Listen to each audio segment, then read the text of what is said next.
Welcome back, everyone. Got another episode of the Parent Cafe podcast. Today, we decided it would be fun to talk about parenting styles, which could kind of be funny because I'm not an experienced parent and Sarah has become her parenting journey, began not too long ago, but got a few years under the belt there. Good work. Yeah. So I remember taking this quiz, parenting styles quiz in university, and it was actually just part of a course I was in, but it aligns itself really well with like leadership style. There's not too much like different when it comes to leadership style and parenting style. Yes. Which makes sense. So quickly, I'll just kind of go over the parenting styles. So authoritative or active, which is a high expectation and high support and warmth. So that would just be a parent who is involved actively and they want to talk things over with their children. You're not a pushover, but you're not like, because I said so. Yeah. So you're kind of just on like the better half of both of those styles. Middle ground. Yeah. Middle ground. Not to say that you're neutral in any way, but you're just actively involved. So it might take a little extra work to be an authoritative parenting style. You have boundaries and know when to break those boundaries and stuff like that. Exactly. Then there's authoritarian, which is because I said so. So that would be high expectations and low support and warmth.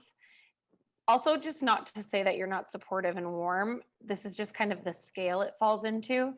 So because I said so, parents would have high expectations and not really much room for conversation with their child to kind of figure out the best way to go. Where like compared to active would base their relationship with their child more on the conversations they have before making decisions. Then there's permissive, which would be the opposite of authoritarian.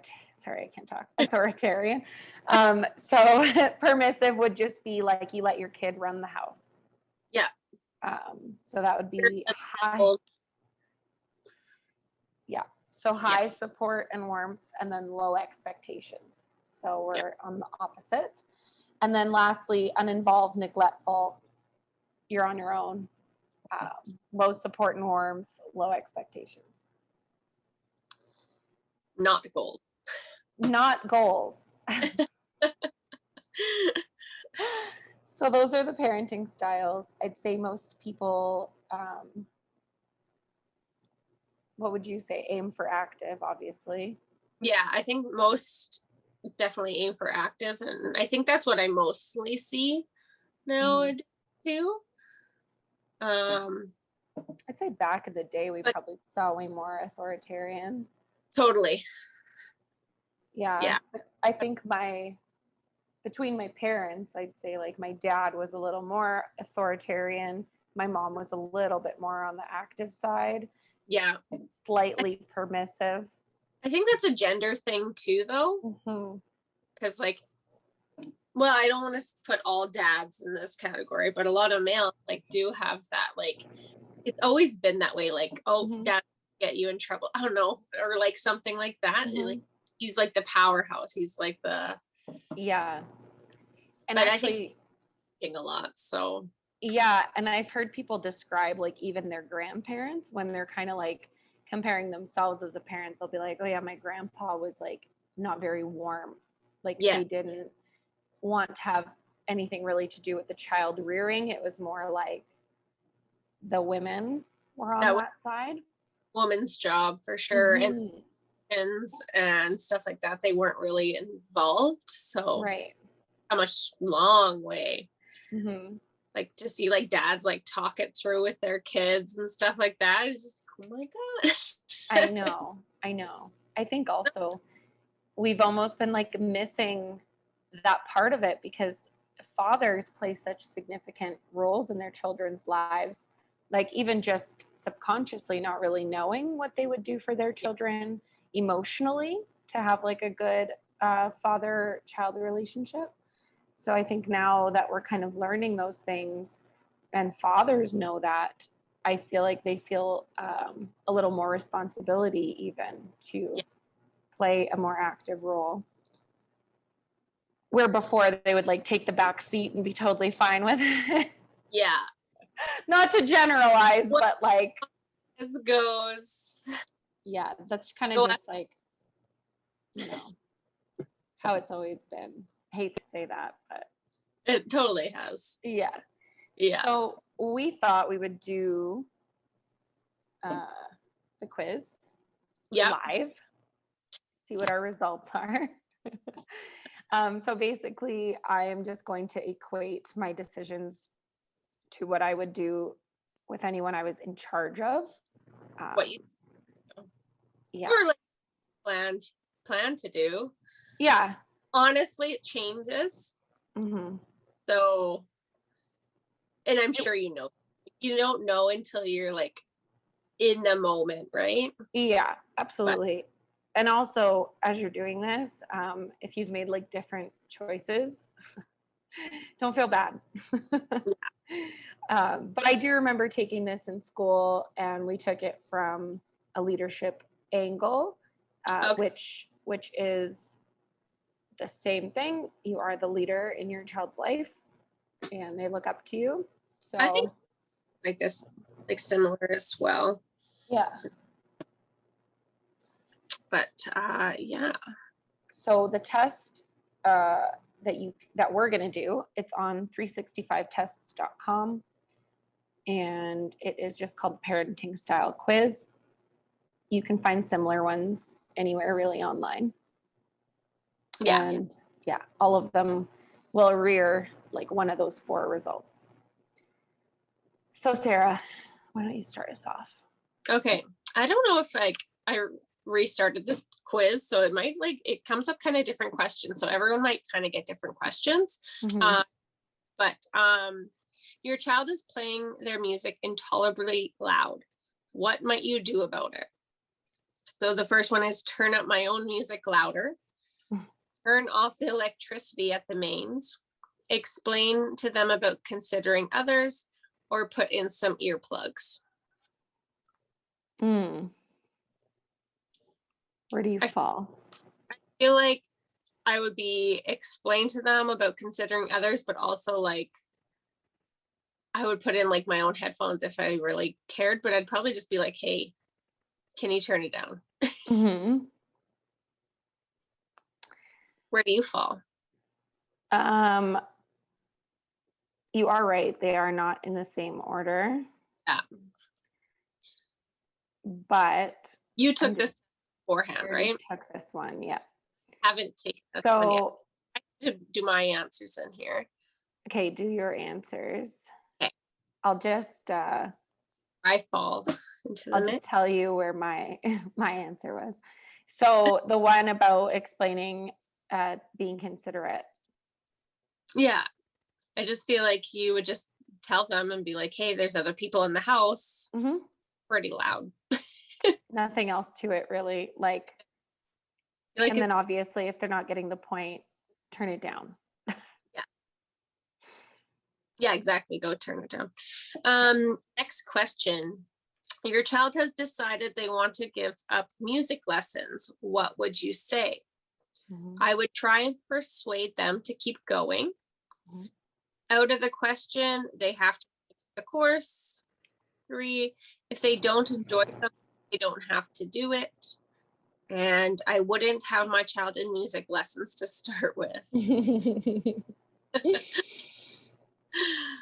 What are you going with? I feel I would put, if they don't enjoy something, they don't have to do it. Okay.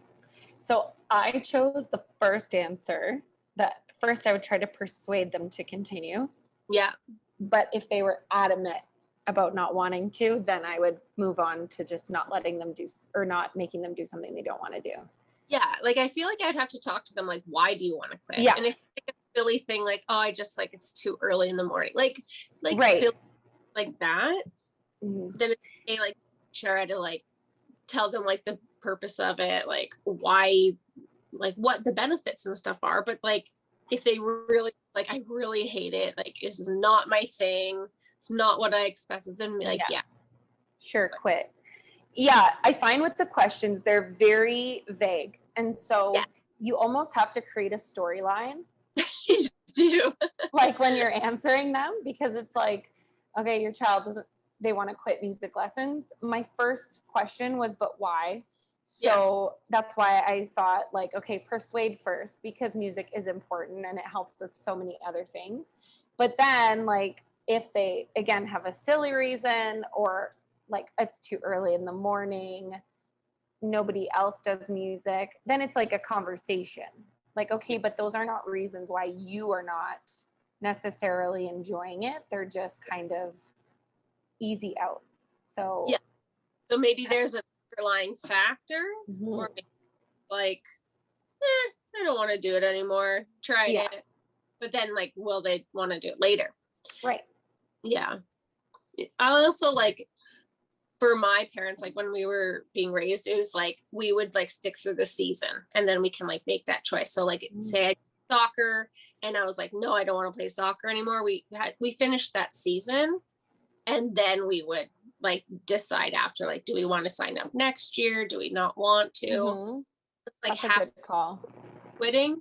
It was Mhm. like signed up for this, so you have to finish it and then you can like not rejoin or whatever. That's a really good way to do it. Yeah, kind of worked out so that we didn't have to make that choice right then because maybe we were mad at something or whatever, right? Mm-hmm. But you stuck through it long enough To decide in the long run if we liked it or not. Because at the end of the season, you could have been like, actually, I love soccer. Exactly. Right. Yeah, because maybe you're just having a bad week or like bad month even, right? Like Right. not working out. Right. Or you're not learning it fast enough. Anyways, next question. What do you do about vetting your child's friends? I don't know what vetting means. Like checking checking their background, like a background check. Oh, okay. Okay. Background checks on your friends. Okay. Yeah. 1, I will try and be as friendly as possible so I can get take on what they're like. 2, whoever they want to hang out with is fine by me. They can choose their own friends. Just don't expect me to talk to them. And last one, I like to know them, their parents, and their academic records before approving them. Yeah. So mine was choice number 1. Yeah. It just seems the most normal and also like sideways sneaky, which is something I'm all about. Yeah, like you're just talking to them and get to know them. Yeah. Like, Well, I'll just be nice, and then you might tell me a secret, and then later I might be like, okay, I don't like them. They told me about you guys drinking all the time, and you're 12. yeah. But I think too, like, I don't know, with just maybe experience, it's like if you push them away from that person, they're gonna like grasp onto them more. Mm-hmm. Like you can't see them, like they're gonna be starting like to be sneaky about it and stuff. But if they like learn on their own, it's like, and you're like, well, maybe they're not the best influence. Oh, that's not a very nice thing that they did to you. Like, be sneaky about it on your own. I don't know. I think let them, provide them with the information, but let them decide for themselves. Yeah, exactly. Like, I just think like telling someone like you can't hang out with them is just going to do the opposite. Like, yeah. I don't, I'd be like, especially at like 14. Oh, for sure. There we go. Okay. Next question. What would your reaction be if your child wanted to get a part-time job? They can, provided I don't have to do anything. They can, provided I am convinced there's a good reason for it. They don't need to. I'll just increase their allowance. They can, provided I vetted their employer. This one's weird. I know, it's just like weird. It's just how they phrase things. It's a little strange. So take it with ease if you're doing this quiz. So basically take it like they're an age where they can start working. So say they're 15. So as a parent, you're going to evaluate a few things before you say, yeah, sure, you can get a job. Like, first of all, are you going to have to drive them to and from work every day? Will that work into your schedule? Are they getting a job for the right reason? Like, is it, I'm curious, a lot of my friends work, I'd like to work, I have lots of time.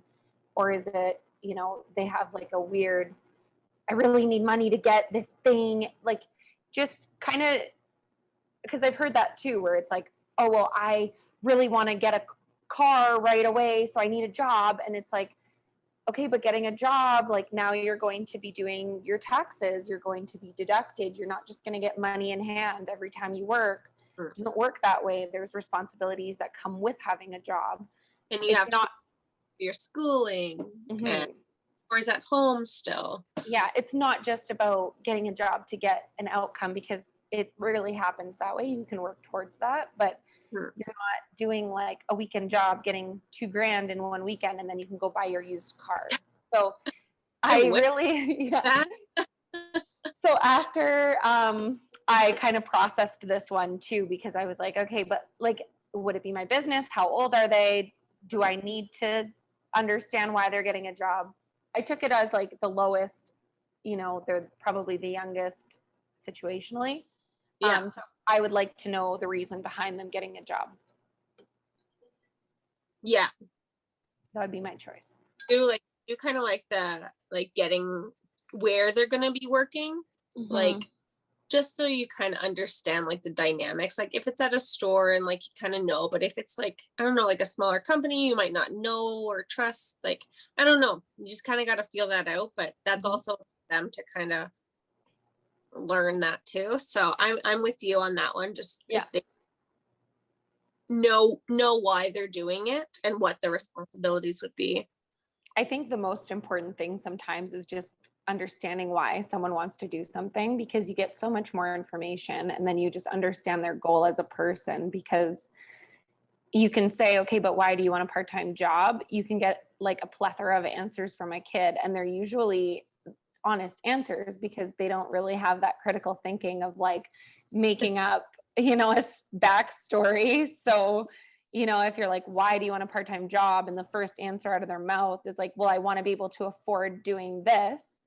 Then it's the conversation, because it's like, okay, well, what about your schoolwork? What about your friends? What about your extracurriculars? What about this? Do you realize that making this amount and working 10 hours a week, it'll take you this long to get to your goal?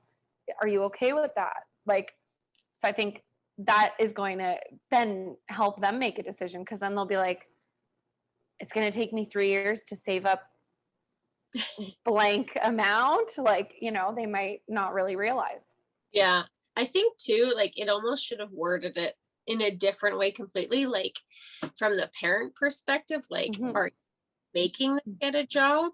Are you encouraging them to get a job? Or are you like, just like when they get one, like those kind of questions too, because a lot of parents do that. Like, no, you're 14 now, you have to go get a job. For work experience, you have to get a job till you're 18 because I want you to focus on your schoolwork, that kind of stuff too. So we're just gonna make up our own quiz. Your child is brought home by the cops after committing a minor misdemeanor. What's the reaction? Okay. 1, you're grounded until you can explain yourself. 2, you're grounded until the weekend. 3, you're grounded for the foreseeable future. And then last one is, why do you have to give me all this trouble? I don't really like any of those. Okay, so I picked the first one. You're grounded until you can explain yourself. Yeah. It gives them the opportunity to reflect on the situation. Yeah. And like, I don't necessarily think getting grounded is a bad thing, and it'll mean something different for everybody. So it could be, a cop brought them home, they're 16, they're a minor, they can't do anything unless you as the parent charge them. So you know what, you're going to take their phone away and the keys, and it's like you're under lockdown until you explain what happened and why, and like, you know, who is involved, whatever it might have been that happened. Basically talking through it. Mm-hmm. And like they about it too. Right. And if they're not willing, because sometimes it might come down to like, well, okay, they're going to throw their friends under the bus if they tell me the truth. So yeah. So kind of not giving time on, because if you just say, oh, you're grounded for the weekend, they're just gonna play it out for the weekend. It's like, whatever, okay. Mm-hmm. And then move on with their life, right? Mm-hmm. But yeah, until you're actually talking and communicating about it. Mm-hmm. It just makes me feel, it reminds me of like Border Patrol. Like if you've ever watched those shows where they like detain someone that they think have drugs on them.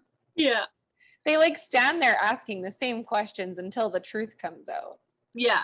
It's like that's basically the parenting style. It's like, but I think, like just giving them like, you're grounded until you come and talk to me, or like we can have a conversation about it. Because then you're not like, because they might not want to talk about it right away. Like they're in their own feelings and stuff too, right? Yeah. So yeah, giving them like, it could be a day or it could be months. Like, so and then really you're grounded until you talk to me is like, you're grounded, talk to me, you're still grounded. Yeah. Like, because now I have the truth and I can evaluate how badly I want to ground you. Yeah, exactly. With a little bit of leniency, you might get your phone back for telling me the truth. Yeah, exactly. Child's room is in a terrible state. What are you going to do about it? Leave it. They want to live in that mess. That's up to them. Tidy it up yourself. Lock the door and don't let them out until it's tidy. Insist they tidy it, but offer a reward for doing so. Oh, I would love to hear your answer. I think it all depends on age on this one. Like right now, I'm gonna probably tidy it up myself and like try to help a little bit. But when they're 14 or like older, right? I almost like I don't want to offer a reward for it. I just kind of want them to like, oh, I don't know. I'm stuck between like leave it, but I also want to lock the door and make them clean it up. I'm kind of in between that. Like, that's your own mess. Figure it. But I'm also like, you need to clean it up. Like there has to be a point where you're like, okay, this is it. I don't know. I'm stuck in between those two. So maybe just tidied up not tidy up myself. No, not that. Not at that age. Depends on the age. Yeah, I'm gonna assume it's a little older.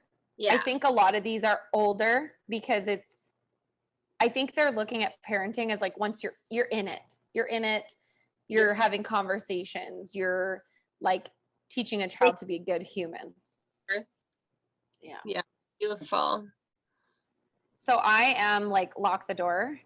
That was honestly my like instinctive answer, which is actually, I think, would fall into authoritarian. Yeah, I think so. Which is fine. I think that would have been the approach my parents would have taken. It just would have been like, you cannot come out of there until it's clean. Yeah. I don't think lock the door is necessarily literal. I think it's just like, you're in there until you clean that up, and I don't want to see you, basically. Yeah, or like, you can't go and play outside with your friends. You can't do this. Yeah. And I think that's where I would have been too. But like my parents also were kind of like, leave it. It's that's like out of mind, but then it's like, all right, here you go. You gotta, now is the time. It's I hate to throw her under the bus, but my mom, for some of her children, it was leave it, it's their mess, they live in it, whatever, if you're comfortable. And then it would get so bad that she would clean it up herself. And that's like a cycle, because then there's nothing that's gonna change there. Yeah. And I think it's almost nice, like depending on age, like to teach them how to clean it up too. Like, and like, so doing it together, like, okay, like it goes in these baskets and stuff, and that starts at a young age. So exactly. But working on it together. I don't even know how to answer this one. I'm gonna do it. Your answers, well, it'll like even itself out, right? Just So if, leave it. Mhm. I don't know. Okay. How do you participate in your child's sporting activities? I like to go along with sport. I'll do whatever the team child requires. Example, like washing stuff. I like to be a part of the coaching staff. I don't really pay attention to them. I feel like I like to go along and support, and like I'll clean and stuff too, but like I don't want to be a coach. Same. Like, no. Like I'll be your biggest fan, but I'm not teaching you.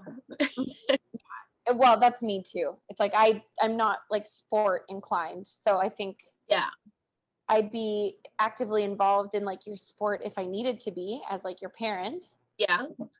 But if I just needed to be there to support you, like, so I guess a good example of that is like if your kid was in figure skating, you're taking them, you're supporting them, you're in the bleachers, you're watching. But then if there was like a casino night where parents needed to volunteer, I would definitely be volunteering. Yeah, same. Yeah. Yeah, like you're doing whatever like is required of that, like so that they're like still the fundraisers and all that. Mhm. Okay. When your child is 16, they want to go on vacation with friends instead of you. What will you do? I'll let them go and pay for a good hotel so they'll be safer. If they can pay for themselves, then good luck. I also suggest that they all come with us, maybe staying in a separate cabin. It's out of the question. They can do that when they are adults. You want to go first or me? Go for it. Okay. 16, I would say no, you're not going by yourself on a vacation. Yeah. Not, but I would also like, I'd probably say no. And then like if we were going on vacation, I'd be like, yeah, like they can come. And I like that separate like room idea or whatever. Yeah. So that's what I picked. Bring a friend or whatever. Yeah. On vacation. That's the one I picked. Separate room or separate cabin. I guess it kind of depends what you're doing. Yeah. But I think I would have like, you know, if you can pay for it yourselves, you can have a separate cabin. So if your friends got $100 and your other friends got $100 and you have enough that you're able to pay for that second cabin, sure, the four of you can get a cabin next door. If not, you're staying with the family. Mm-hmm. Yeah. Especially if like, well, also you're 16. If you want to pretend to be an adult right now, then you better pay up. Yeah. So I agree. Yeah. Okay, next. Okay, what do you think your child would say about you when you're not there? Mm-hmm. I'm wrapped around my little finger. Who? With a question mark? Man, they are strict. And they are pretty fair. I said fair. You said fair. I feel like right now, Abby would be like, I've got them wrapped around my little finger. Like 100%. I'm hoping that it would be like that. I'm fair. I would probably die if they were like, who? Oh, but you hear that. That's not like uncommon. I know. Yeah. I don't know. I'm hoping for fair, so that's what I'm gonna pick. But like right now, or as a toddler, like definitely wrapped around finger. I gotta say, if I think back as a like teenager, I would have said my parents were very strict. But when I look back, they were very fair. That's totally true. Mm-hmm. That's like when you're trying to break boundaries and test the limits as a teenager, everything seems strict and like not fair and stuff. Mm-hmm. Oh yeah, like my parents were great. Like they really let me get away and do and try my own things and stuff like that. Yeah, I totally agree. Different person. Yeah, there was totally room for error. Yeah. And even though they ultimately had full control, they were letting me mess up. Yeah. Oh yeah. Yeah, but they let you think like you had control. If your child is going to the movies, what would you do to make sure they are not seeing something unsuitable? Go and and see the movie myself first. Ask them to give you their word it is suitable. Let them go. How much harm could a movie do? I probably wouldn't know they were going. I'd probably just let them go. Like, Yeah. yeah, to me that one's, I don't know. Let them go. It's a movie. If they sneak into an older movie, if it's too scary, that's on them, and they're gonna have nightmares, or possibly, or they're really gonna like scary movies. I don't know. Learning game. I don't know. I'd let them go. Yeah, I'd let them go. Yeah. How far away from the house do you let your child play?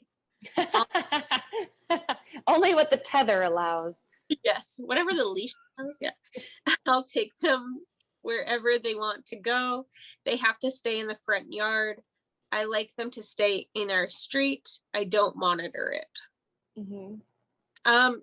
Again, it all depends on age. Like now, obviously, like they're staying like within eyesight.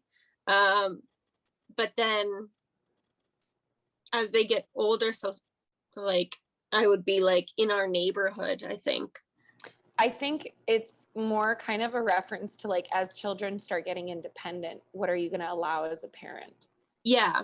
Mm-hmm. Yeah, like I don't know. I don't want them like cruising around. Like when they're like 16 and stuff, I don't know. I don't really care, I feel. Like as long as they tell me where kind of they're going, I think I would be okay with that. Where they plan to be, like what their plan is. Yeah. I picked stay on the street because I just think back to like, you know, I think around 8, I kind of started wandering to like neighbor kids. Yeah. Yeah. Street And neighbor, I would say. yeah, within the neighborhood. And basically if my mom could step outside and hear us. Yeah. Like if she could yell loud enough and we could hear her, that was the boundary. Yeah, like for us, like we would like ride our bikes around the neighborhood because like we had friends that lived like a couple streets over, but like we were in a smaller Mm-hmm. than you too, right? So I think that all depends. Like if you're in the city, it's going to be a lot different than if you're in a small town where Right. your kind of would be. But yeah, all around. What sort of curfew do you impose on your child on weekends? They don't have a curfew. I'll always be staying up with them.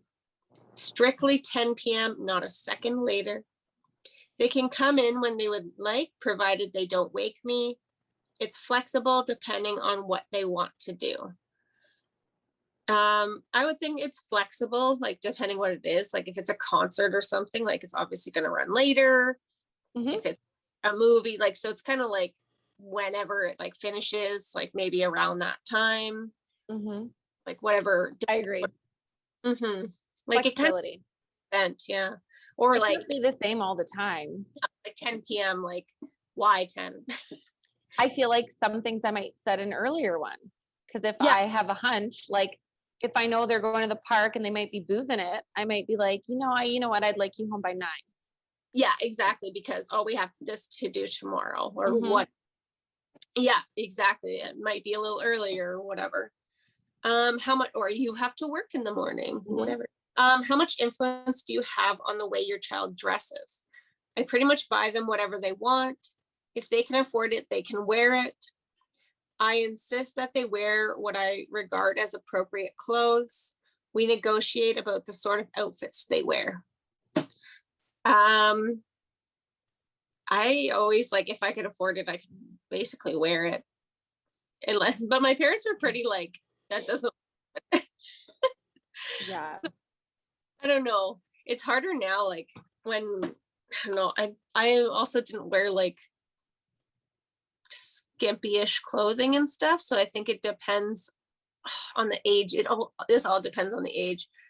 I honestly think and I'm on the opposite of that. I think it's no matter what age I see people negotiate because you have like a toddler that wants to wear a Peter Pan outfit and it's like, okay, you can wear that if you put these shoes on instead of the Peter Pan shoes. Yeah. Because we have to go into a building. Yeah. So, but I, for one, did wear pretty skimpy clothes sometimes. yeah, I was a bad kid, but there was lots of negotiating happening at my house. So Yeah. I think I would choose to negotiate, Mm. just because, like, if they bought something themselves with their own money and they want to wear that, but maybe I think it's a little too short, then I might be like, okay, well, you need to wear some like opaque tights underneath. Oh, okay. See what you mean there by negotiating. Yeah, I think, I don't know. It would depend. I'm terrible. Like, I definitely negotiate with Abby. Yeah, like dresses and stuff. Like right now, Mhm. I want to wear these shoes. I'm like, okay, well, they are 3 sizes too big. So no, well, let's find these. Yeah, I'm still gonna go with if they can afford it, they can wear it. All But that, right. That honestly puts them, they have to be a certain age then, because it's yeah, like, then it's like absolutely not. And yeah, then if you're 17 and you can afford to wear Louis Vuitton, go for it. yeah, exactly. I ain't buying that Walmart discount right now. What's the deal in your household when it comes to siblings sharing? I have a strict rota, I don't know, which obviates any argument. Pretty much survival of the fittest. None of my children have to share. I make sure they each have one of everything. We have family meetings to discuss fair systems. I don't know, just teaching them how to share. So I wouldn't have like a family meeting by any means, but like, No, I think just teaching them through talking about it. I am not buying them each their own things, agree. depending what it is, I guess. Some things they do want their own, or if it was like a Christmas gift and they wanted the same thing or something like that. Yeah. But most of the time, yeah, I would just be talking to them about like how sharing works and whatever like that. So, Hmm. are you the same? Yeah, I think just through experience, big ticket Yeah. items, we had to share. Yeah. There was no way I was getting a Game Boy and my brother would also get one. It was just like, there's one Game Boy. Yeah. Figure it out. Like take Figure it turn. out. Yeah. How are you guys going to make this work? Mhm. I like survival of the fittest because families like for Brandon's family, for example, there was like a lot of boys. So it was definitely like survival of the fittest. The oldest ones usually like would beat up on the other ones to get it, right? Of course. That's like a male thing too, though. Yeah, it is. It is. The youngest never got to play with No. whatever it was. Yeah. What are your rules for your child's homework? They can decide if it's interesting enough to do. I insist it is done in silence as soon as they get home. I make sure it's done, helping them with it if necessary. If they do it, great. If they don't, they will have to face the music. Yeah. You're at that one? Mm-hmm. I'm at make sure it's done, helping them if necessary. I don't know. I honestly, because I'll tell you why. I think with homework, I don't think homework should exist, period. Great also with that. Yeah. So, like, you're coming home, it's now my time, and you have 3 hours of homework. So, in my opinion, if you get it done, great. If you don't get it done, and that's a conversation for you and your teacher, and that's just learning responsibility at that point. Yeah. And also like being able to negotiate with adults, because it's a necessary skill to have.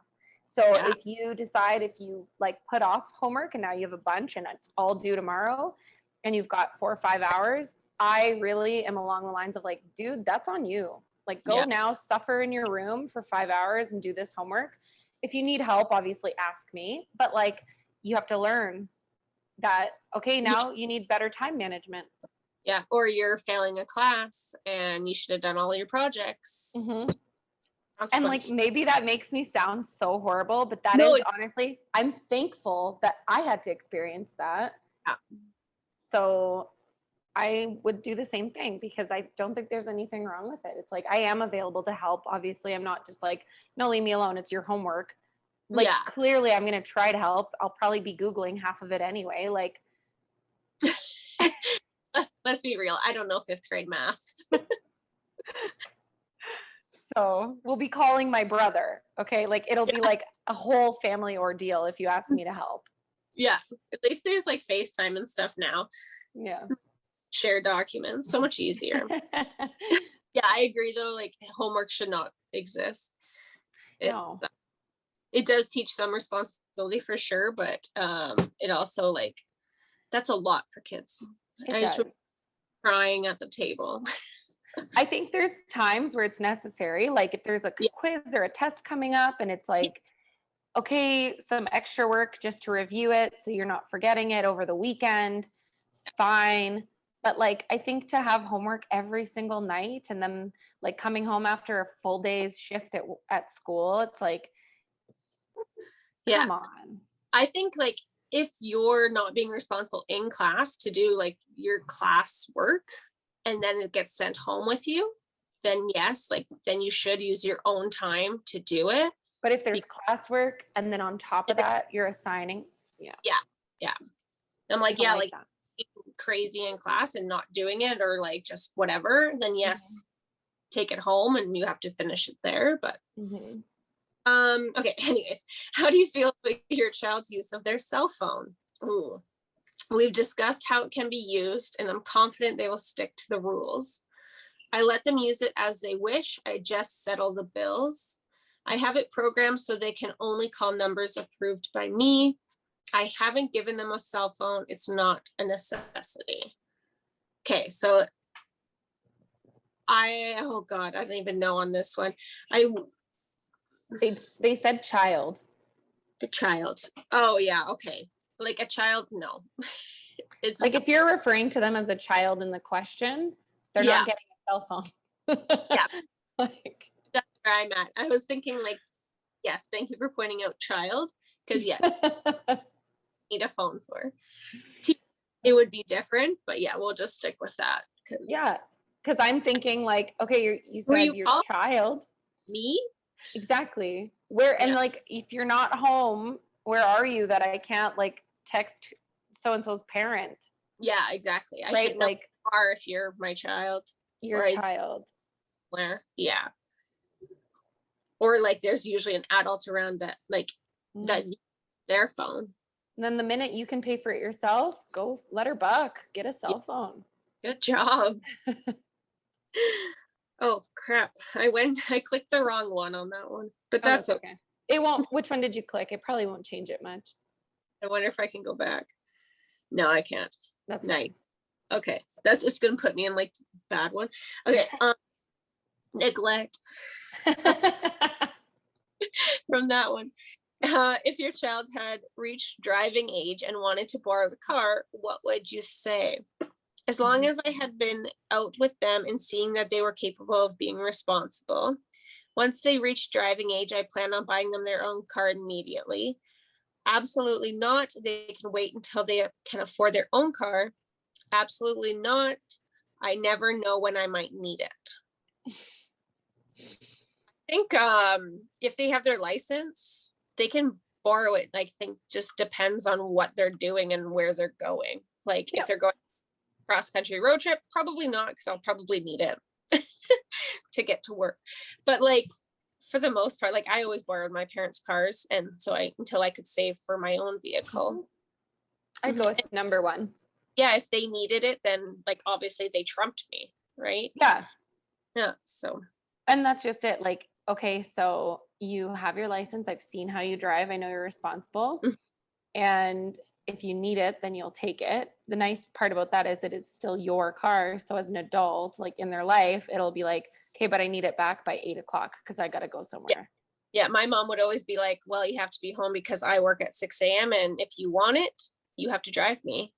Yeah. And so like you can take it, but you have to, these are your responsibilities. If you I go with that one too. What sort of allowance do you give your child? A flexible sum depending on what they can justify. They get whatever they want, an exact sum, and there are no advances available. I give them food and board. Why should they get more? I didn't get an allowance until I was like I don't even know if it was an allowance. My mom just would give me like $10 on Fridays to like buy lunch for myself. Mm-hmm. And if I spent it on lunch, that was like in high school. So it's like if I spent it on lunch, I had whatever I had left, and if I didn't, then I had $10. That was Yeah. that was really it though. Like I never got an allowance. Yeah. We got allowance when we were small, and then it ended once we started working. So I think it started at like age 8. And then by like high school, I was not getting allowance anymore. Yeah, I think my mom just gave us an allowance on Fridays so she didn't have to make lunch, because she would make us our lunch throughout high school. So that was basically like, you can buy lunch today And instead. that was a little different too, because my parents would give me money if I asked and I had a reason why I needed a little cash. Yeah. Yeah, like, so that's why. Can I go buy some candy? And it was like, well, do you have some change? Yeah. And so that's why I like the negotiate, like flexible, it's negotiable, because I don't think I love the idea of like a calendar, like every Tuesday we go over the chores you did and you get an allowance based on all your chores, because I think they should be doing their chores regardless of allowance. That's how ours was. It was like, well, you have to do these chores. So yeah, I wouldn't call it an allowance then. To me, it would just be like, they're approaching me, say they're 10 years old, they would like some money to buy something they saw at the store. We would then have a conversation about like what this thing is, and like,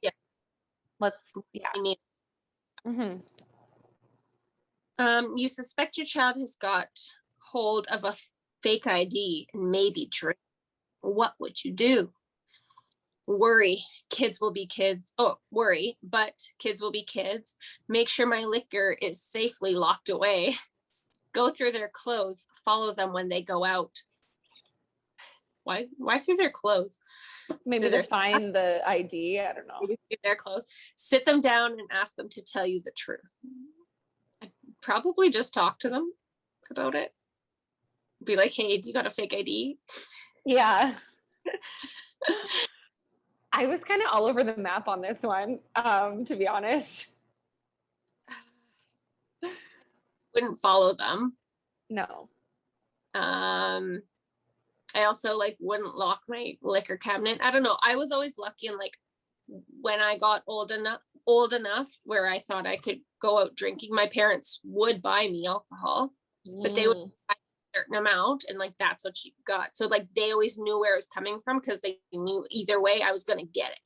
So they control how much I had, because like, here's 4 coolers, that's what you have for the night.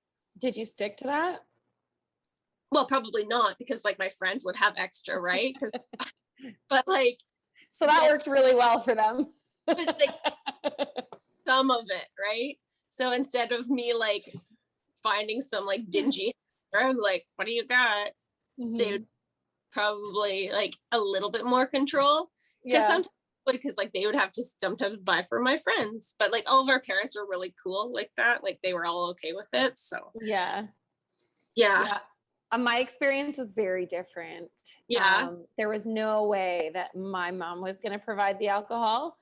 So the experience would be like, make sure her alcohol is tucked away, or she thinks it is anyway. And then she wouldn't confront me, because I did have a fake ID. And so I never got confronted, but when she found out, she took it. Okay. And then I found out she took it, and then we had a confrontation about it. So it was sneaky. So hers is, I think her way was more of the check the clothes, follow them. Yeah. That was her thing. Yeah. Would you? I think now, like thinking back, I think I might just confront them and be like, dude, what are you doing? Yeah. Like, why do you need it? Yeah. We had different experiences. I think that's where it also comes from, like whatever happened to you at that when you that. So I think I would have appreciated her coming up to me and just being like, what are you doing? Yeah. Rather than like follow me down the road and embarrass me. Yeah. I'd rather the conversation. Yeah, I think my parents, like if you're gonna drink, like then like they always had to know like where I was and like where we were drinking, and approximately when we'd be home and how we were getting home, or call them if all else failed, kind of thing. Yeah. Oh, yeah. Where my parents were very like opposite. It was like not under my roof. Yeah. And like absolutely no, we don't condone it. Yeah. But it would happen anyway. So yeah. I think that's where my felt like we know what's happening. Like, how can we approach this that we can maybe control it, but not really. I went crazy. At least they have you there and you can talk to them about it. Yeah, and they always knew like where I was. So like they would know they would drop us off at the party. So like they knew exactly where the house was if like I wasn't answering the phone or anything like that. Yeah, I got dropped off too. Just not at the right house. It's just no, like at the house. It was just more of like absolutely not, my rules, not under my roof. But we know you're going to do it anyway. Okay. Like it was very like, no, absolutely not. I don't know. I feared for my life, but I did it anyway. Yeah, I did not fear for my life, but maybe a little bit. I don't know. I still fear for my life. Gonna get in trouble. Yeah. But I don't know. I was always around my parents, like drank, like not all the like drinking. Yeah. Like, so I was always learning, like, and like just by seeing, I guess, like how to be responsible and stuff and like make the right. They always talked about it, alcohol and stuff, like at a young age. So we were more aware of it. But yeah, anyways, I had a fake ID. It was my sister's when I was 18. It worked better for me than it did for herself. So that was great. And my parents didn't care. But yeah. Anyways, how does your child generally get around apart from the school bus? I drive them everywhere so I know what they're doing.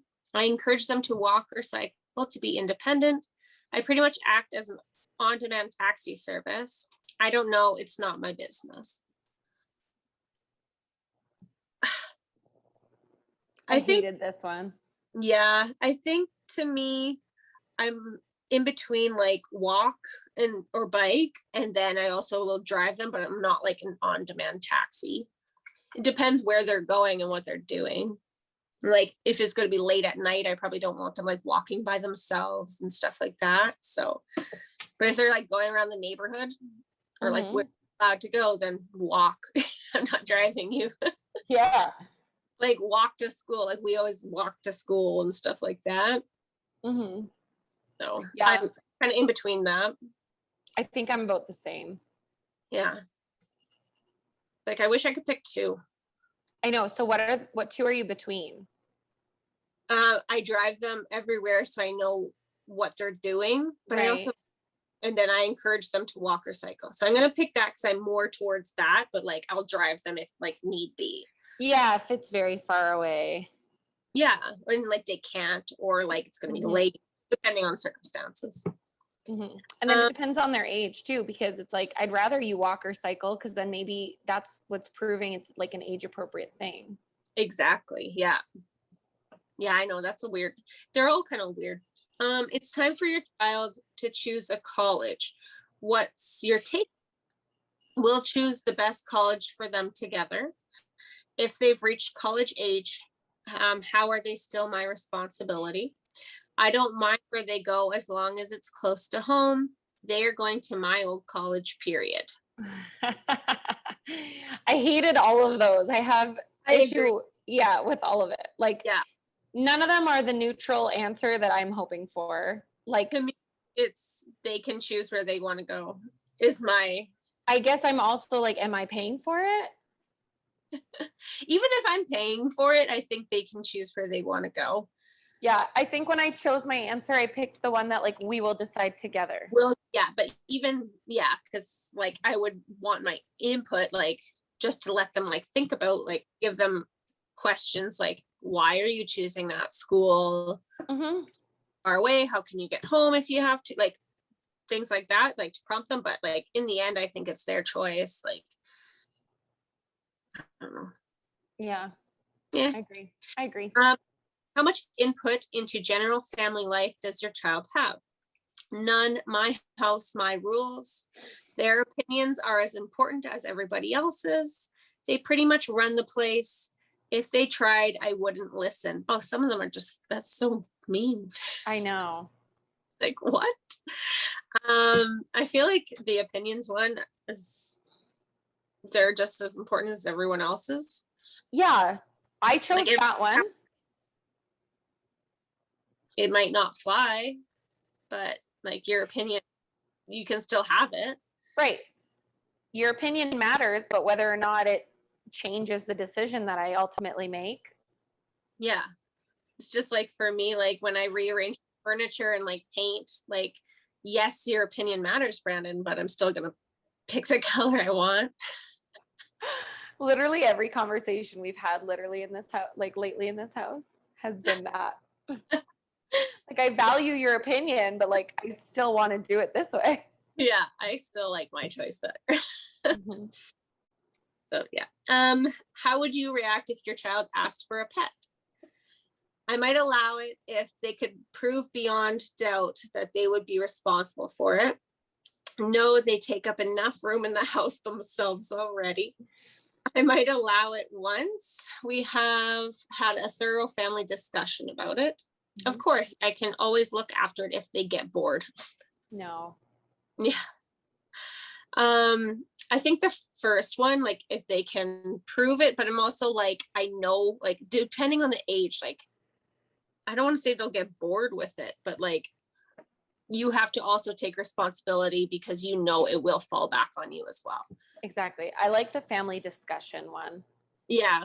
Because I think then that allows for like, okay, family, Sammy wants a hamster. How do we feel about hamsters? And then if you've got like 4 out of 5 people being like, hamsters stink, I don't want one, then it'll like, we can vote. Then it's like, you know, sorry, Sammy, hamsters have been voted off the island, but everyone's cool with a fish. Yeah. How do you feel about a fish? And then it's like negotiate. I think negotiating is like just like the best way to go, because it's not like you're still showing that you're ultimately making the final decision, but it's like, let them at least have a say. Yeah, exactly. Like everyone can voice their opinions. And that's kind of for like everything. Like really, like as long as you can negotiate, figure it out, have a conversation about it. Mm-hmm. And like, yeah, maybe when I said no first, I'm like, maybe you did prove me wrong. Like, yeah, okay, you can have a hamster. Yeah. Sure. But if you bring home a cute little puppy, you could probably sway me. Yeah. That actually came up. We were at the pet store and we saw like the bunnies that they had there. And I was like, man, I would really like love a bunny if we had like an outdoor hutch. Yeah. But then it like turned into like eventually, because I really don't want to clean the rabbit hutch. So like I would need a kid that's old enough to clean a rabbit hutch, but then they'd have to be actually responsible for said rabbit. Yes. Exactly. Right. It basically was like a conversation, and then it was just no, ultimately no. I'm like, went to the pet store one day to buy a fish and I came home with a rabbit. So still haven't though. Like for me, like I made that choice. Like it's lifelong choice, right? Like no matter what, I'll still take care of it because I made that decision. How long do rabbits live? Like 10 to 12 years. Jeez. Yeah, like same as like a dog. So never mind, I don't want a rabbit. A lot of people don't realize that when they get one, right? So they're like, oh, like it's like a hamster, right? Like maybe a couple years, but no, like they get pretty old. Like my rabbit's 6 now. So yeah. Anyways, nice. His name's Jack. You get a call saying your child has been in trouble at school. How do you react? Ask to see what evidence the school has that your child was responsible. Ask for a meeting with the head teacher to sort the problem out. Rush straight down to the school, pull them out, take them home and ground them. Tell the school that what happens on their time is their problem. I love that one. Right? But hilarious. That's not what I would pick. I know, I just love like hearing that. You're like, oh my God. I would probably just like ask for a meeting, like just to like figure out what actually happened. Yeah. Because Same. like, and like with the kid, and I don't know if you probably can't have a meeting with the other kid, but like, yeah, I want all sides of the story if I can, before because Johnny might be in the right. I don't know. So Johnny might have flipped off his teacher, but Johnny had a point. yeah, exactly. Right. It's like, yeah, I'll ground. It's like you get home, you're like, fist bump, Johnny, nice work. Right. Don't do it again. Right. But yeah, I want to know both sides. So, yeah. All right. This is the last one. How do you control your child's internet use? I don't know how they use it. They have their own computer and their own unfiltered account. I have a strict filter on the computer and they are only allowed to use it in the same room as me. I have some filters on the computer. We have discussed what is and isn't appropriate to look at. There's nothing to control. I don't allow them to use my computer. To me, I would put like maybe some filters on the computer and then talk about what's appropriate and what's not. Because they're not going to learn, just control it all the time. Yep. So. Agreed. 3 for sure. Yeah. Teach them what's right and what's wrong and what you come across that you're like, when maybe that's dangerous. Yeah, I got authoritative parent. Yeah, which is active. It almost says active in it. You have a balanced approach to parenting, which is very much based on your expectations of your child and their ability to mature enough to respond to your scheme. My scheme, that sounds terrible. Whilst you establish a clear system of rules, you like your children to be independent, to discover things for themselves. You'll discuss matters with your children in depth, allowing them to understand the reasons behind your rules. You will punish when necessary, but only when you are sure that the child knows and agrees with the reasons behind it. Yeah, I totally agree with that. Yeah.